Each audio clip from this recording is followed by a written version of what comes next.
E Itaúsa, você tem aí na carteira, Bovino? Prontos para analisar os números de uma das queridinhas dos brasileiros? Balanço na tela, bora lá! Bom, vamos lá abrir as porteiras para a nossa análise de hoje. Vamos dar aquela olhada atenta na mais nova boiada de resultados do primeiro trimestre da Itaúsa.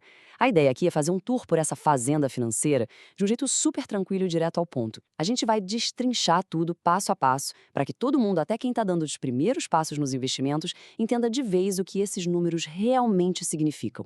Então, bora começar. Então, ponto número 1. Afinal de contas, o que é a Itaúsa? Olha só, antes de a gente mergulhar nas planilhas, é crucial entender o terreno que a gente está pisando. A Itaúsa não é uma empresa comum que vende um produto ali na prateleira. Ela é uma holding. Basicamente, ela administra participações em várias outras empresas. É só pensar nesse portfólio como um rebanho gigantesco, onde um único touro principal faz praticamente todo o trabalho pesado. Para ser exato, 91% de todo o resultado vem direto do Banco Itaú, o resto da operação, que inclui empresas enormes como Dexo, Alpargatas, EJA e NTS, representa só aqueles 9% finais, ou seja, é uma concentração verdadeiramente colossal.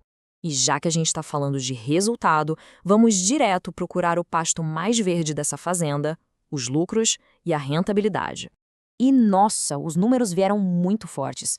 O lucro recorrente bateu a marca de 4,5 bilhões de reais. Isso é um salto de 17%. E o lucro por ação, que é basicamente pegar o lucro total e dividir pela quantidade de ações emitidas, fechou em 40 centavos, uma alta de 15%. O resultado disso tudo, o valor de mercado da holding simplesmente disparou 53%.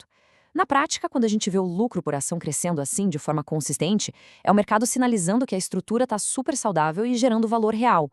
Mas não para por aí. A rentabilidade também deu um salto excelente. O famoso ROI, o retorno sobre o patrimônio líquido, saiu de 17,6% para incríveis 19,7%. E vamos combinar, isso não foi mágica, né? Esse crescimento foi puxado diretamente por um trimestre simplesmente excepcional e hiperrentável entregue pelo bancão. Quando o touro principal corre mais rápido, ele puxa a média da holding inteira para cima.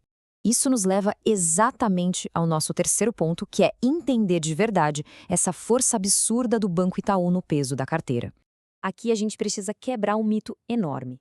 Tem muita gente começando que acha que comprar Itaúsa é diversificar a carteira automaticamente. Mas vamos pensar numa analogia bem simples.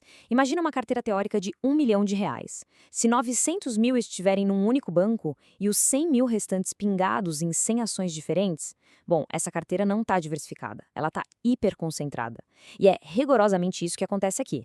É uma tese de investimento que está quase que totalmente atrelada ao sucesso do setor financeiro. Agora, um aviso importante: não confunda alta concentração com fragilidade financeira. Longe disso. Se a gente olhar o índice de cobertura de juros, a estrutura de dívida da Itaúsa é extremamente pequena e confortável. Só para ilustrar, os proventos que a holding recebe conseguem cobrir as despesas com juros em impressionantes 21 vezes. 21!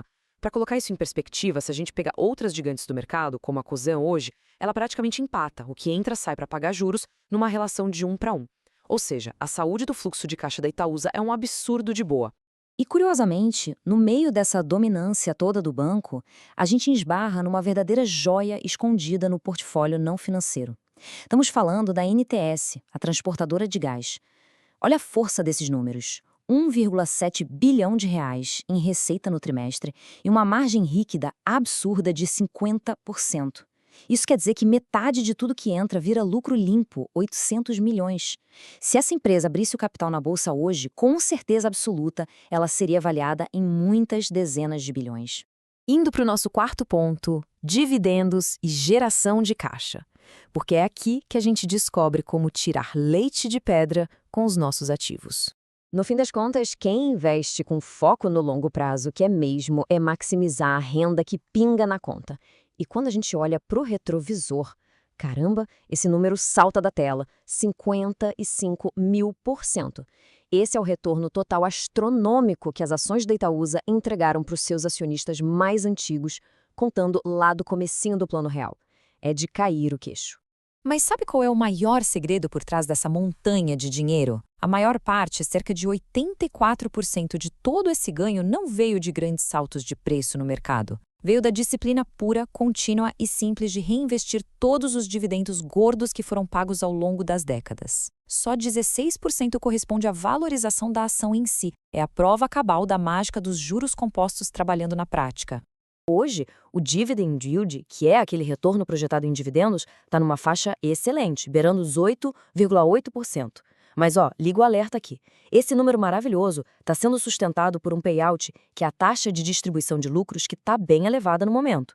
E, historicamente, o banco costuma distribuir ali entre 35% e 40%. Se eles decidirem voltar para essa média histórica mais conservadora, esse retorno maravilhoso em dividendos pode sofrer uma queda significativa. É um detalhe essencial para deixar no radar. E isso nos puxa para o nosso quinto tópico. Vamos desmistificar o tal do desconto de holding e olhar o preço-alvo. Sempre tem quem se assuste com o termo desconto de holding, mas o conceito é super simples. É basicamente a diferença entre o que as partes valem e o preço pelo qual o pacote inteiro é negociado na bolsa. Hoje, se a gente somar as fatias de todas as empresas que a Itaúsa tem, dá uns 177 bilhões de reais. Mas a holding toda está sendo negociada por 143 bilhões. Essa defasagem de mais ou menos 19% é o desconto. E ele tem toda a lógica de existir para compensar os custos operacionais, tributários e administrativos inerentes à estrutura, que comem ali cerca de R$ 1 bilhão por ano.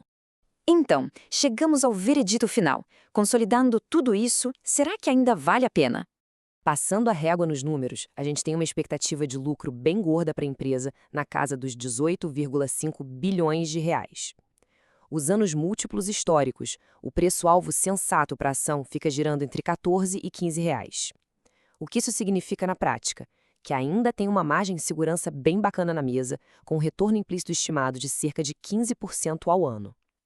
Para ter uma base de comparação, isso dá o IPCA mais 8,4%. É um prêmio super competitivo e atrativo quando a gente compara com o que os títulos públicos atrelados à inflação estão pagando.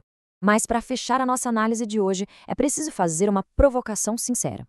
Os retornos históricos são lindos de ver, só que a renda variável nunca é um mar de rosas constante, né? O passado prova que já rolaram quedas bruscas superiores a 30% nos preços. A pergunta de R$ 1 milhão é: quem entra nessa tem a preparação mental, o estômago e a disciplina para aguentar a montanha-russa da volatilidade hoje, visando capturar essa verdadeira riqueza de dividendos lá na frente? Mas e aí, será que esse desconto de holding ainda vale a pena? Será? Diz pra nós nos comentários, Bovino. Curte e compartilha. Por hoje é isso. É Money. Tchau!